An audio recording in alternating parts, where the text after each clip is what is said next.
Top quality और consistent performance के लिए सिर्फ सिल्वर पंप नाम याद रखना।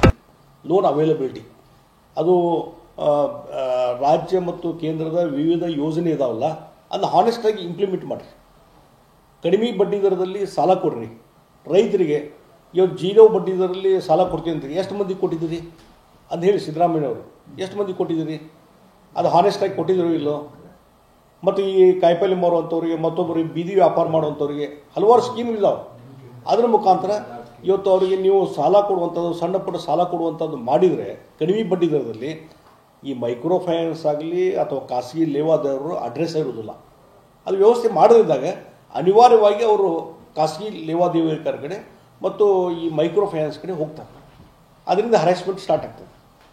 ಆಮೇಲೆ ಎಲ್ಲಿಗೆ ಪರಿಣಾಮ ಎಲ್ಲಿಗೆ ಆಗ್ತದೆ ಅಂದರೆ ನಾನು ಹೇಳ್ತೀನಿ, ನೀವು ರಿಸ್ಟ್ರಿಕ್ಷನ್ ಜಾಸ್ತಿ ಮಾಡ್ದಂಗೆ ಆಮೇಲೆ ಅವರು ಮುಚ್ಕೊಂಡು ಹೋಗ್ತಾರೆ, ಕೆಲವರು ಅರೆಸ್ಟ್ ಆಗ್ತಾರೆ. ಖಾಸಗಿ ಲೇವಾದೇವಿಗಾರರು ಅವರು ಇವತ್ತಿನ ನಾಳೆ ಅರೆಸ್ಟ್ ಮಾಡಲೇಬೇಕಾಗ್ತದೆ.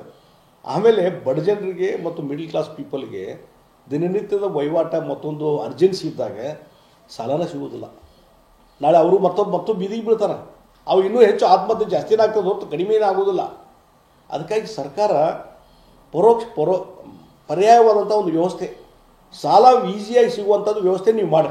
ಇದು ಯಾವುದು ಸುಸೈಡ್ ಆಗೋದಿಲ್ಲ, ಏನೂ ಆಗೋದಿಲ್ಲ ಸರ್ಕಾರದ ವ್ಯವಸ್ಥೆಯಲ್ಲಿ.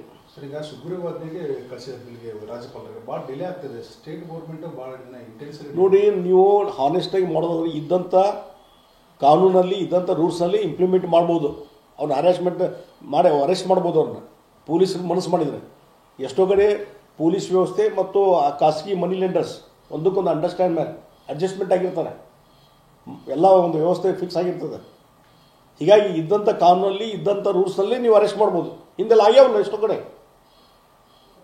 ಇಲ್ಲೇ ಹುಬ್ಳಿಯಲ್ಲಿ ನಾನು ನೋಡಿದಿಲ್ಲ, ಎಷ್ಟೋ ಮನಿ ಲೆಂಡರ್ಸ್ ಅರೆಸ್ಟ್ ಮಾಡಿ ಹೋಗಿದ ಮೇಲೆ ಹೆದರಿಕೆ ಸ್ಟಾರ್ಟ್ ಆಗ್ತಾವೆ. ಆಮೇಲೆ ಸಾಲನೂ ಕೊಟ್ಟಿದ್ದು ಅಸಲು ಬೇಡ ಬಡ್ಡಿನೂ ಬೇಡ ಅಂಥೇಳಿ ಅದನ್ನು ಮಾಫ್ ಮಾಡೋಕ್ಕೆ ನಿಂತರು ಎಷ್ಟೋ ಮಂದಿ ಮನಿ ಲೆಂಡರ್ಸ್. ನಿಮ್ಮ ಕೈಯಾಗಿಲ್ಲ ರೀ, ನಿಮ್ಮ ಅಡ್ಮಿನಿಸ್ಟ್ರೇಷನ್ ಸರಿ ಇಲ್ಲ. ಏನು ಮಾಡೋದೈತಿ? ನಿಮ್ಮ ಅಡ್ಮಿನಿಸ್ಟ್ರೇಷನ್ ಸರಿ ಇಲ್ಲ, ಕೊಲ್ಯಾಪ್ಸ್ ಆಗಿದೆ. ನೀವು ಇನ್ನೊಂದು ಸುಗ್ರೀವಾಜ್ಞೆ ತೊಗೊಬ್ರಿ, 10 ಸುಗ್ರೀವಾಜ್ಞೆ ತೊಗೊಬ್ರಿ. Implementation is important. ಇದ್ದಂಥ ವ್ಯವಸ್ಥೆ ಈ TN session election commission chairman head ಆದಾಗ ಇದ್ದಂಥ ರೂಲ್ಸ್ನಲ್ಲಿ ರಿಸ್ಟ್ರಿಕ್ಷನ್ ತೊಗೊಂಬಂದ್ರಿಂದ ಇವತ್ತು ಇಲೆಕ್ಷನ್ ನಡೀತು.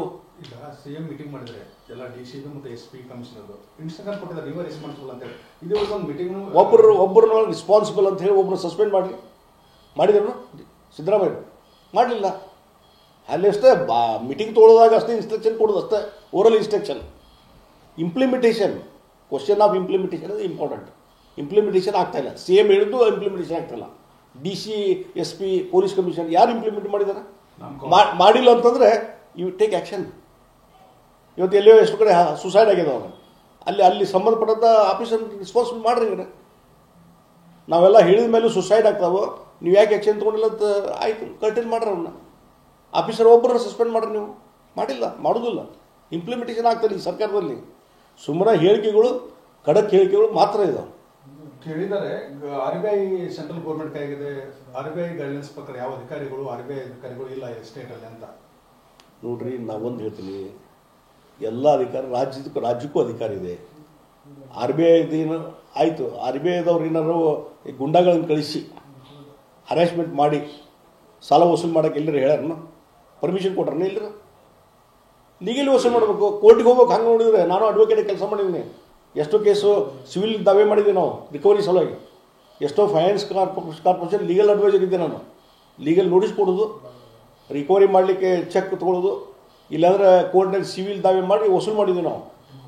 ಈ ರೀತಿ ಗುಂಡಾಗಳನ್ನು ಕಳಿಸಿ, ಮನೆಗೆ ಕಳಿಸಿ ಹರಾಸ್ಮೆಂಟ್ ಮಾಡಿ, ಅಪಮಾನ ಮಾಡಿ ವಸೂಲು ಮಾಡುವಂಥ ವ್ಯವಸ್ಥೆ ಇವತ್ತಿನ ಸರ್ಕಾರದಲ್ಲಿ ನೋಡಾಕತ್ತೀವಿ. ಈ ಹಿಂದ್ಗಡೆ ಸರ್ಕಾರದ ಪಾತ್ರ ದೊಡ್ಡದಿದೆ ಅಂತ ಅಲ್ಲ, ಸರ್ಕಾರದ ಪಾತ್ರನ ಭಾಳ ದೊಡ್ಡದು.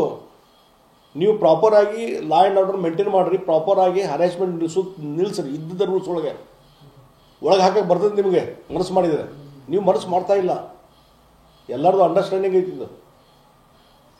ಸುಮ್ಮನೆ 4 ಮಂದಿ ಎಲ್ಲ ಸುಸೈಡ್ ಮಾಡ್ಕೊಂಡಾಗ ಮಾತಾಡೋದು ಅಷ್ಟೇ.